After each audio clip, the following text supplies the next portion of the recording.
It's a war of words between China and the Philippines. Beijing is threatening Manila, but Manila is refusing to back down. At the center of it, the Filipino president's interview to us, to First Post. I'm sure you've caught snippets of it. President Marcos Jr. was in India for a state visit this week. He sat down with us for an interview on Wednesday. We covered a lot of topics, and one of them has triggered a major controversy. Listen to this first.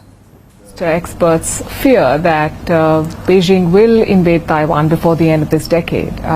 If that were to happen while you're still in power, would you be open to allowing the US use resources and bases in the Philippines to defend Taiwan, or would you rather stay out of it?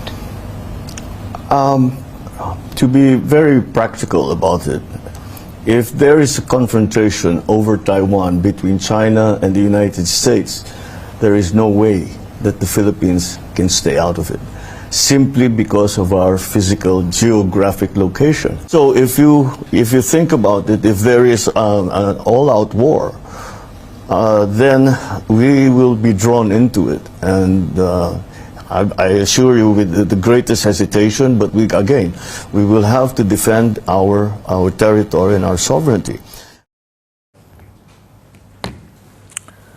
I'll quickly recap that for you. We asked President Marcos about Taiwan. If China invaded, what would he do? Would he let the Americans use Filipino bases to defend Taiwan, or would he stay out? Marcos said it would be impossible to stay out, and he gave us reasons. Number one, the proximity. Look how close Taiwan and the Philippines are. The shortest distance is just 250 kilometers, and the president said a short 40-minute flight. Reason number two, the large Filipino community in Taiwan, some 200,000 of them live on the island. President Marcos said he would try to get those people out, and for that he will have to send his soldiers in. These comments have not gone down well in Beijing. As you know, China considers Taiwan as part of its territory. Chinese territory. The plan is to eventually retake the island, perhaps using force. So China has lodged a protest against Manila. Listen to what the Chinese Foreign Ministry said. The Philippines has kept making wrong and provocative remarks and actions, kept fudging and hollowing out the One China principle, and kept harming the China-Philippines relations. It needs to be further stressed that near geographic location and a large amount of Filipinos in Taiwan should not be used as pretexts to interfere in the internal and sovereign affairs of other countries. We urge the Philippines to earnestly abide by the One China principle and refrain from playing with fire on issues bearing on China's core interests.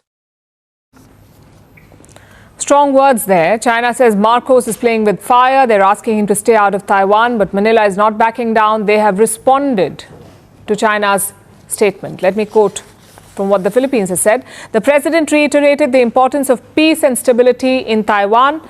The Philippines upholds its One China policy and adopts a policy of non-interference in China's internal affairs. At the same time, the Philippines has consistently advocated for dialogue, regional stability, and peaceful settlement of differences. There are two flashpoints here. The first is bilateral. China and the Philippines have a territory dispute. Beijing claims most of the South China Sea, even the sovereign waters of Manila, the West Philippine Sea. International courts have ruled in the Philippines' favor, but China refuses to accept. It regularly sends ships into disputed waters. Sometimes these ships sail right up to Manila's economic zones. And of late, this has led to clashes. We've seen China firing water cannons at Filipino ships. President Marcos addressed that issue too. He also promised to not give up an inch of sovereign land. There have been multiple close shaves between Chinese and Filipino vessels in recent past, with the Chinese ships also firing water cannons at Filipino ships. Are you worried that this may escalate into a full-blown crisis, that a small misunderstanding may blow up into something much bigger? That is precisely what we are worried about. Your recent State of the Nation address is coming under a lot of scrutiny. In last year's speech, you promised to not yield even an inch of Philippine land in disputed areas. This year, your statement did not make an explicit mention of that, of the West Philippine Sea, but you focused more on non-alignment on Manila's part. Would you say you watered down your statement? Did you, and why? No. I did not. You're the second person to ask me that. Let me say it again. The Philippines will not cede 1 square inch of our territory.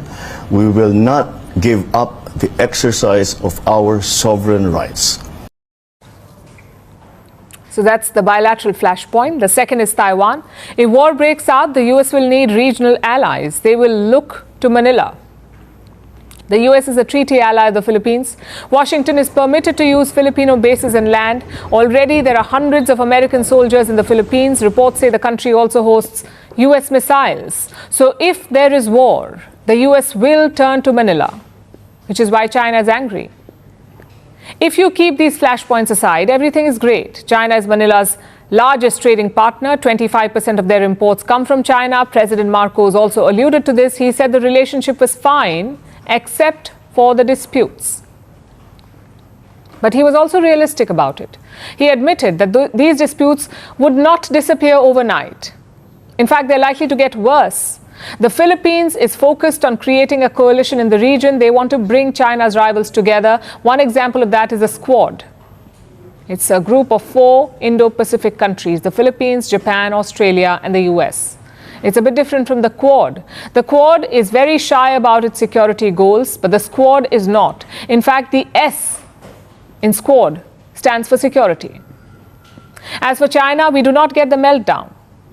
President Marcos was responding to a hypothetical situation. If China invades, then Manila will get dragged in.